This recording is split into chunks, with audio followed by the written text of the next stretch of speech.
Sejam todos muito bem-vindos a mais um debate político.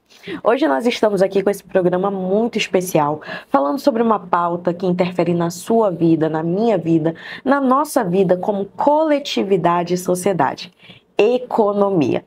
Nós convidamos aqui um grande parceiro do portal O Convergente. Aqui o nosso programa Debate Político é uma parceria com a Rede Onda Digital. Nós agradecemos muito pela nossa audiência, pela participação dos nossos telespectadores, mas aproveitamos aqui o espaço para prestigiar e também trazer o vasto conhecimento do professor Mourão aqui para o nosso debate político. Seja muito bem-vindo. Eu espero contribuir, né? Como eu já estava falando aqui nos bastidores, economia e política sempre andam juntos e misturados, né?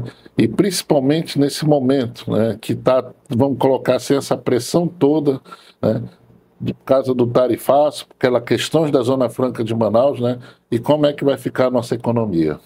Exatamente. Professor, nós do Convergente já lhe conhecemos há bastante tempo, sabemos da sua vasta formação e conhecimento, inclusive todas as matérias que são voltadas à questão de economia, nós sempre pegamos falas de especialista onde lhe convidamos e semanalmente, praticamente, nós temos aí o artigo de opinião do especialista de economia.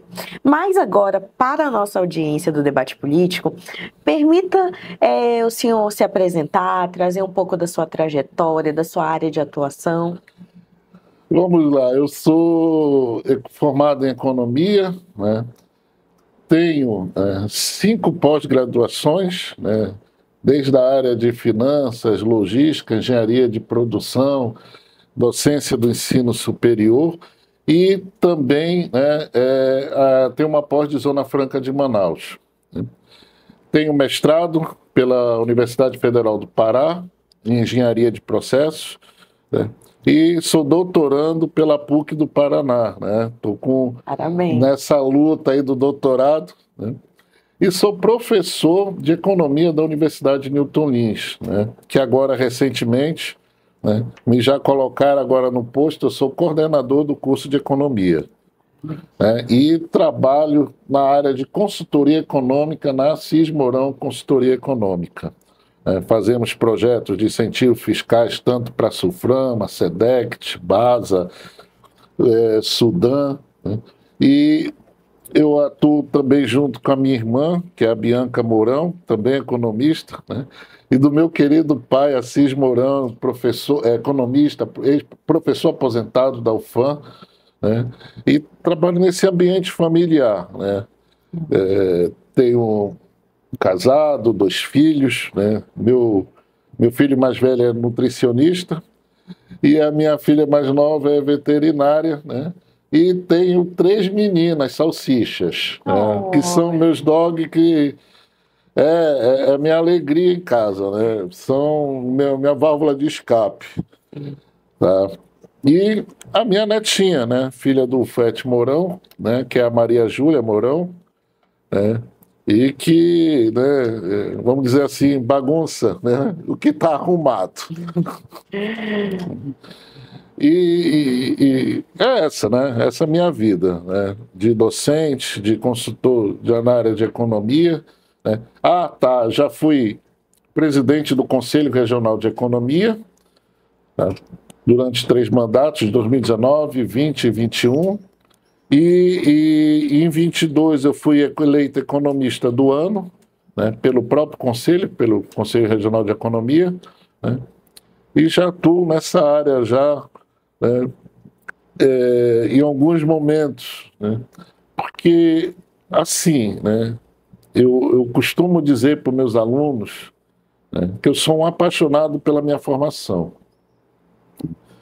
E nós todos aqui respiramos 24 horas do dia economia. Você acorda, você já vê o que está acontecendo, se o dólar está alto, se a questão da Bolsa de Valores, né, o desemprego, né, quanto está a passagem de ônibus, né, quanto vai ser aquele cafezinho que você vai parar ali, quanto está o pão francês. Então, economia, né, é uma ciência, né, que a gente chama da ciência da escassez, né? Mas é a ciência que todos nós convivemos, né? E é essa que é a minha paixão. né, de respirar essa economia o dia todo. Olha, professor Mourão, o senhor trouxe alguns aspectos importantíssimos e que, inclusive, nós, enquanto sociedade, discutimos diariamente. Como o senhor mesmo disse, questão dos preços, dos valores do supermercado, questões que interferem no nosso dia a dia. E logo no início, o senhor trouxe um aspecto muito importante, o quanto a política interfere na nossa economia. E nós temos aqui, nessa entrevista, nós pretendemos abordar com o senhor tanto o cenário nacional quanto o local. Falando agora no sentido nacional, nós estamos vivendo alguns momentos de bastante polêmica, seja relacionado ao atual governo, ao governo que já passou, digamos assim, a relação do judiciário hoje com a política também brasileira, né? E em relação a isso, nesse cenário mais amplo, nós gostaríamos de saber como essas tensões comerciais podem afetar a economia brasileira diversificada. Desde as commodities até as altas tecnologias, que vem sendo hoje um ponto de crescimento na nossa economia. Vamos lá, quando a gente fala na questão da economia internacional, né, e se questiona muito, se fala até nos meios da comunicação, a principal palavra, além do tarifácio, protecionismo. Sim. Né? O que é esse protecionismo? Ele vem lá desde o século XVI, XVIII, das grandes navegações, em que os países, né, queriam mais vender, ou melhor dizer, exportar e pouco importar. Né? São as famosas barreiras comerciais, né, que certos países fazem, né, para poder ou proteger e desenvolver as suas economias, né, devido à questão do aspecto do importado ter uma tecnologia maior, ou para poder desenvolver a indústria nacional, né, que foi feita muito, que a gente fez isso. Então, esse aspecto do tarifaço, do Trump, ele é uma coisa que já vem de um tempo. Né? O próprio modelo Zona Franca de Manaus, quando foi criado, ele deu um boom, ele foi criado no tripé: comércio, indústria e o setor agropecuário. Né? O setor agropecuário nunca saiu do papel. O que começamos com o comércio e depois partimos para a indústria. E o comércio, vamos dizer assim, bombou. Por quê? Porque naquela época nossa economia era uma economia com protecionismo, era uma economia fechada. A gente não podia, tinha restrições às importações para a proteção da indústria nacional. E, de repente, se cria, né, aqui na Amazônia, em Manaus, uma área de livre comércio, né, que aqui a gente comprava sedas, né, da Índia, o leite que nós tomávamos aqui vinha da Holanda, né, fora os outros produtos todos os outros países. O meu pai fez faculdade no Rio, eu nasci no Rio de Janeiro, mas vim para Manaus pequeno, e a minha mãe era carioca, e toda vez que a gente ia para o Rio, que eu levava meu Alckmin, o pessoal lá ficava doido com aquilo, né? Porque era um produto que, para se comprar lá, era caro. E aí nós começamos com esse turismo, tá? Que nós chamamos, né, de comércio. Uhum. Né? E o que aconteceu? Na época do governo Collor, ele, né, liberou as importações e quase o modelo teve que se reformular. Sim. E de lá para cá também teve a Zona Franca do Paraguai, e de lá para cá o comércio não é mais aquele comércio pujante. Então, a gente visualiza, né, e o que o Trump quer? Ele quer sentar, ele quer criar vantagens que vão facilitar, né, a economia americana. Só que, né, e isso não é só com o Brasil, é com o mundo todo, México, Ásia, Canadá e todos que estão na sua lista, ou melhor dizer, na sua mira. E o que isso nos afeta? Né? Nos afeta por quê? Porque nós temos uma economia frágil, né? Há um bom tempo o nosso PIB não passa de 5%, né? Fica o que nós chamamos de voo de galinha, uma hora ele sobe, uma hora ele desce, né? Não tem uma consistência, né? E estamos numa economia que nós chamamos, né, uma economia sempre com uma relatividade de juros baixos e outra relatividade com momentos de juros altos, né? Então, esse protecionismo, né, que agora está em evidência, né, que vamos colocar, que é uma nova geopolítica que o mundo está acontecendo agora nesse mundo, que há um bom tempo atrás o mundo estava de olho na China, né? Um capitalismo que ele quer produzir com o menor custo possível. Se hoje você não produzir na China, você não vai ter competitividade no seu produto para poder vender no mundo. Só que, né, o mundo virou um comércio, né? E o comércio ele não gera empregos como gera a indústria. Então, há uma questão, né, de que o Trump quer, ele quer, né, fazer a economia americana voltar a ser pujante como era um tempo áureo atrás. Que isso vai ser um pouco mais difícil, né? E o que me preocupa, né, quando você colocou na questão dos produtos, né, que há um bom tempo, a nossa economia brasileira, a gente vem num processo que é penoso um pouco, que é de desindustrialização. É melhor se produzir na China para vender aqui do que se produzir aqui para vender isso aqui. Na pandemia, a gente descobriu isso da pior maneira possível, né?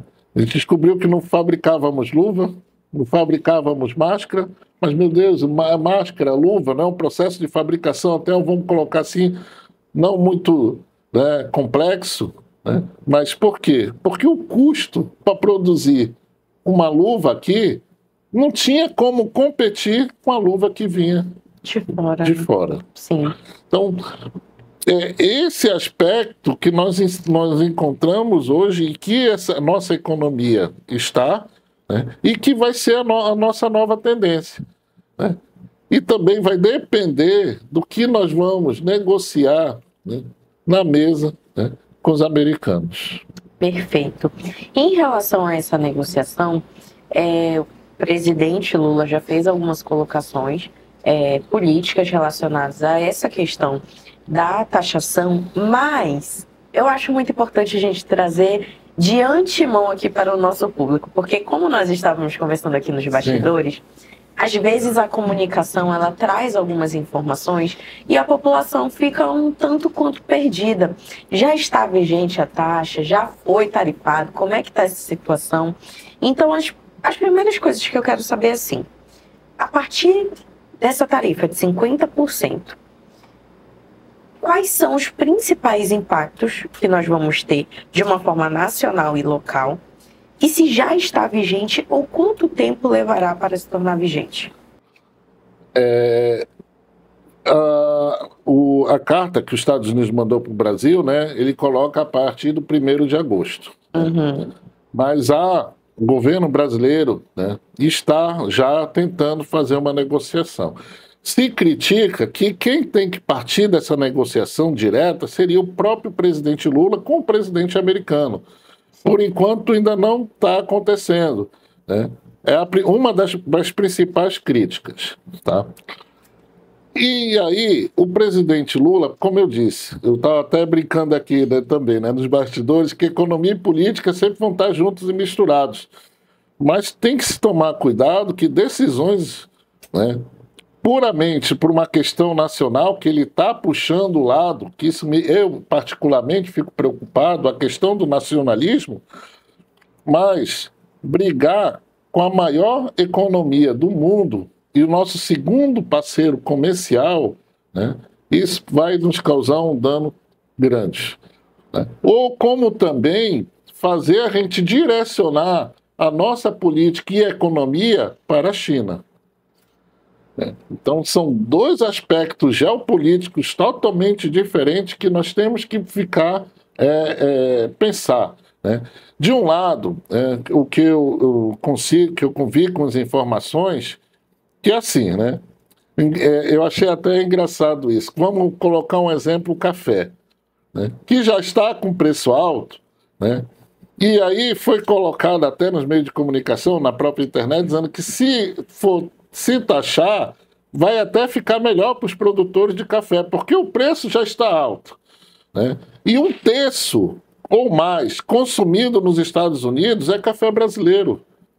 Então, ainda tem um aspecto de aumentar a inflação americana, porque além do café, a carne também que eles consomem dos seus hambúrgueres, diferente que aqui, que a gente só quer picanha, né, é também do Brasil. Então, né, tem esse aspecto do aumento da inflação americana, como também tem um aspecto dizendo aqui, né, que o governo está, por enquanto, soltando algumas coisas, dizendo, primeiro, a lei da reciprocidade, né? O que fizerem lá, nós vamos fazer aqui. É uma lei nova que foi aprovada recentemente no Congresso.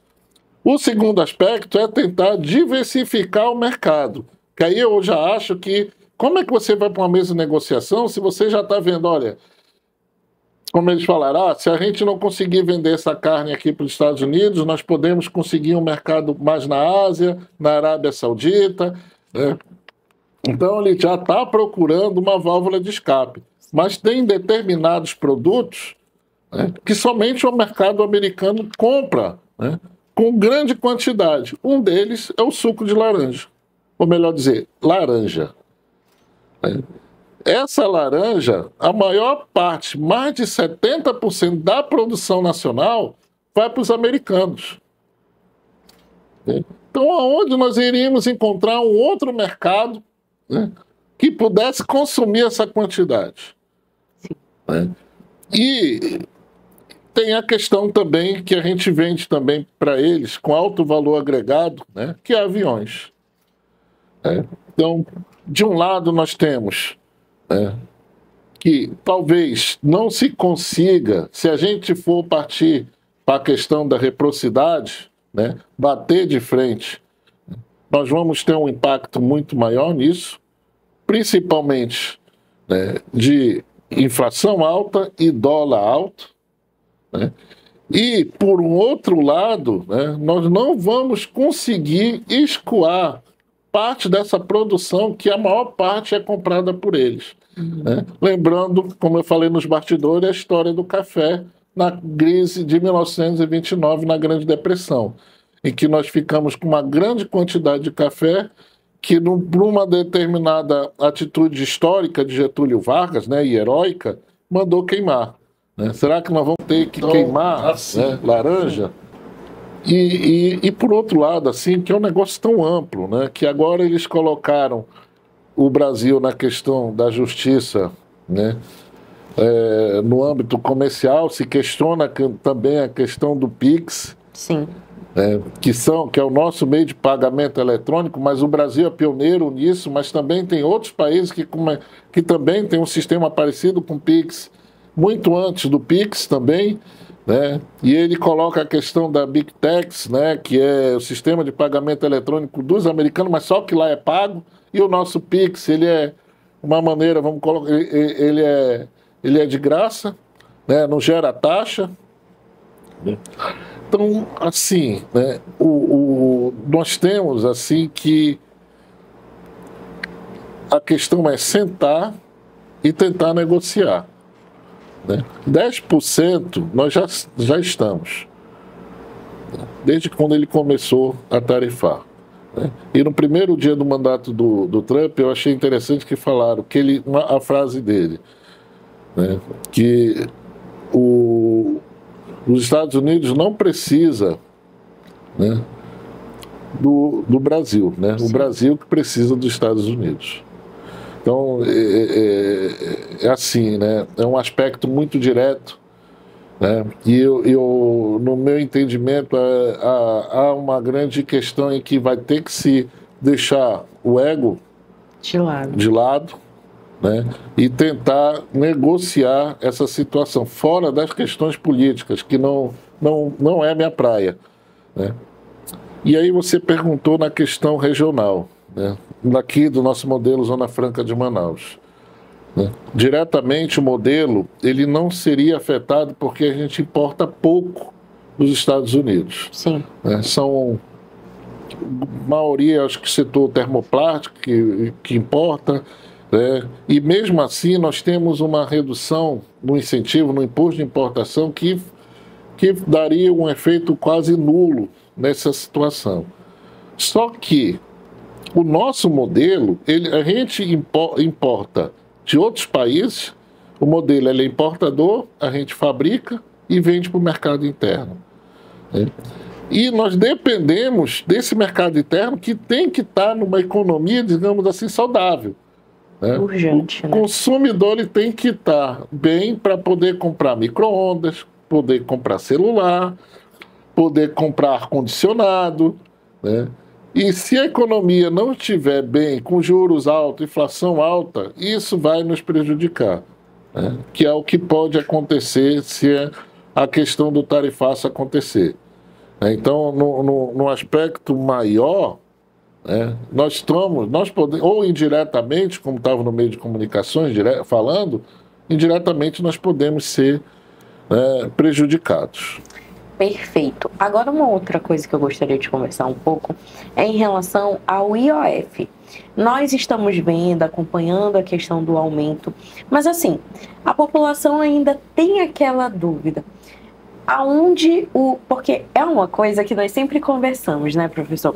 O quanto é importante a questão da educação econômica, da educação financeira.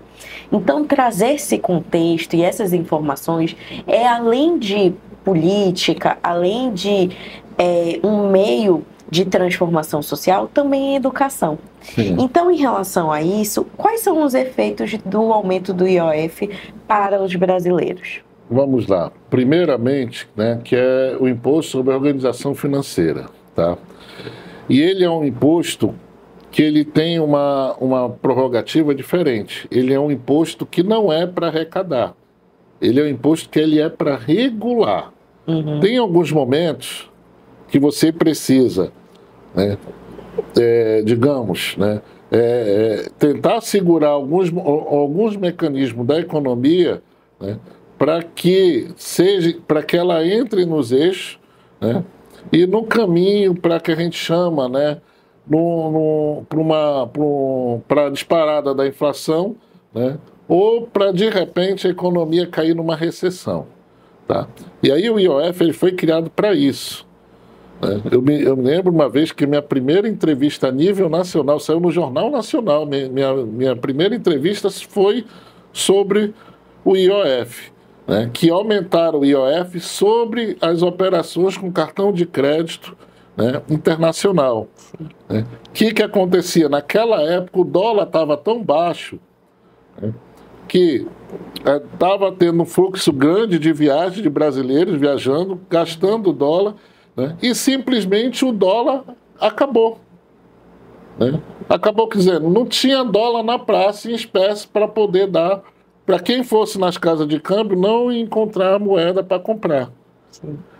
E eu dei esse tipo de entrevista que até saiu no Jornal Nacional, que uma das casas de câmbio, né, que colocaram aqui foi aqui de Manaus. Então, o que está acontecendo? Nós temos um governo que gasta mais do que arrecada. E eles estão buscando, na própria lei que foi feita do arcabouço fiscal, o déficit zero. E não vão conseguir esse déficit zero porque ele está gastando muito. Né? E miraram no IOF. Só que ele é um imposto com essa situação não de arrecadar. E se questionou muito isso. E o governo agora quer transformar esse imposto, que é para regular no setor financeiro, para ele se transformar no imposto, né, que vai virar um imposto arrecadador. Esse é um aspecto que eu já coloco de imediato, como economista. A questão do IOF alto, ele vai ficar principalmente na hora que você for usar seu cartão de crédito. Nós pagamos IOF, vamos pagar mais ainda. Na hora em que o microempreendedor for lá no banco e precisar de um capital de giro para poder comprar mais mercadoria, vai pagar IOF. Aquele comércio que a pessoa quer comprar uma máquina, né, e vai pedir o empréstimo no banco, vai pagar IOF. Então, na verdade, todos nós vamos pagar mais um imposto, né, que já pagamos muito, né, para poder, né, balancear as despesas do governo. Porque o governo não faz o inverso, né, não diminui despesa. Sim. Mas não, né? Cria agora o IOF e agora saiu uma decisão judicial, né, que vai colocar o IOF mesmo, né, vai ser usado agora com essa alíquota alta, né, e o prejudicado, eu coloco, são tanto nós consumidores como também as pequenas empresas, né, todos nós que precisamos, né, que temos movimentação financeira. Perfeito. Agora, falando um pouco aqui da nossa região, é muito importante, não tem como nós falarmos daqui do norte, da nossa Amazônia, do nosso Amazonas, sem falar de Zona Franca de Manaus. Então, trazendo esse modelo econômico, a Zona Franca é algo que sempre traz muita polêmica, seja no sentido econômico quanto no sentido político. E desde a reforma tributária, ela vem sendo ameaçada. Em relação a isso, nós gostaríamos de saber quais são os principais riscos indiretos que a Zona Franca de Manaus vem aí sofrendo. Vamos lá, o principal risco, né, que nós tínhamos era uma questão até no governo anterior, nós tínhamos o ministro era o Paulo Guedes, né, que vem de uma tendência que a gente chama de neoliberalismo, que é a menor presença do Estado na economia, então era contra subsídio, né, e sofremos vários ataques aqui, né, principalmente num imposto chamado IPI. Né, todos nós lembramos aqui. E agora no governo Lula, né, e também na reforma tributária que foi colocado, né, foi colocada a questão da presença, ou melhor, do fortalecimento, né, do incentivo fiscal, né, do modelo Zona Franca de Manaus, porque o modelo foi criado pelo Decreto-Lei 288, em 1967, nas teorias do economista francês de Perrault, dos polos de desenvolvimento, que é criar, longe dos grandes centros consumidores, né, esse polo de desenvolvimento, e que esse desenvolvimento ele vai irradiar, né, que ele vai gerar o quê? Emprego e renda. Sim. Né? Então, assim, diretamente, o Estado deixa de arrecadar os impostos para a iniciativa privada vir para cá por conta e risco, se instalar, gerando emprego e renda. Né? E aí isso está colocado no que nós chamamos nas diferenças regionais de cada região do país, né? E sem o modelo, ou melhor dizer, depois do período áureo da borracha, né, nós entramos no círculo virtuoso da pobreza, né, e o modelo foi criado para, né, tirar a gente desse círculo virtuoso, né, e colocar Manaus, né, como uma questão de destaque de desenvolvimento econômico. E aí, o que nós temos assim, né, que pode, né, nos afetar, primeiramente, né, é um pensamento de que, na época da Dilma, ficou até 2073, se eu não me engano, o modelo, né, prorrogado. Né? E aí eu penso assim, né, que a gente tem que criar atividades econômicas, né, em paralelo ao modelo, mas também que tira um pouco da nossa dependência do modelo Zona Franca de Manaus. Esse é um ponto. O outro ponto que eu acho que também, de vulnerabilidade, como eu bem coloquei aqui, é de a gente só vender para o mercado interno.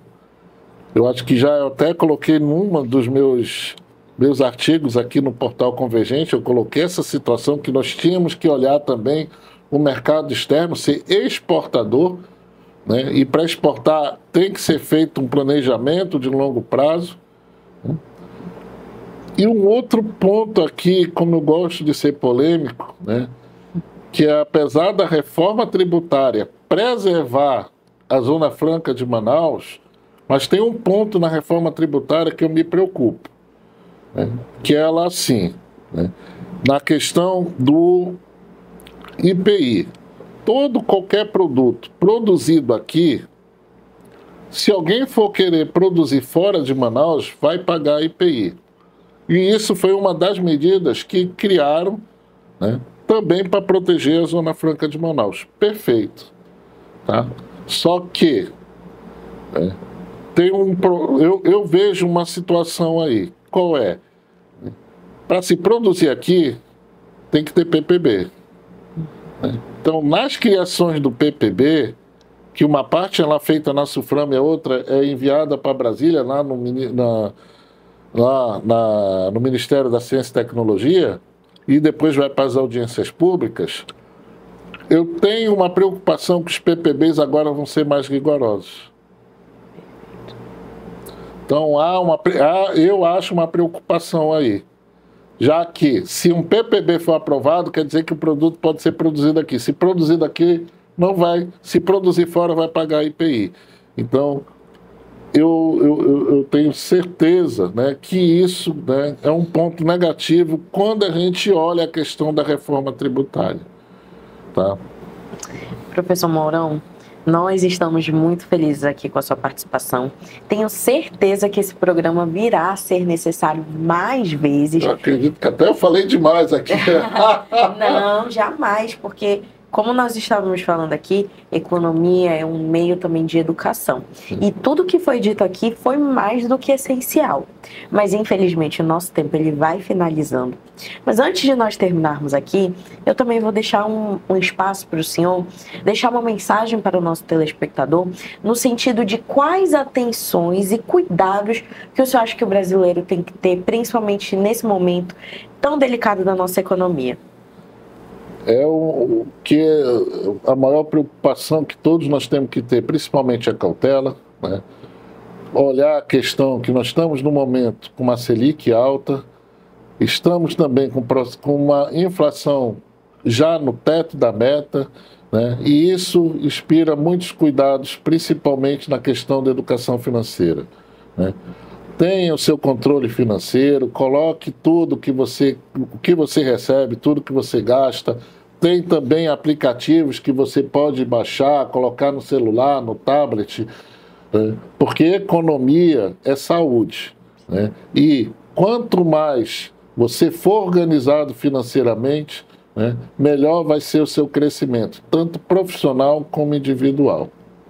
Eu agradeço muito pela sua participação, pela sua vinda até aqui e não tenho dúvida de que esse programa será necessário repetir mais uma vez. Muito obrigado por toda a sua contribuição. Agradeço também a você, nossa audiência de toda terça-feira, às 8h30 da noite, aqui no nosso canal 8.2, não somente para Manaus, mas também para todos os municípios aqui do nosso estado. Agradeço pela sua audiência e até a próxima.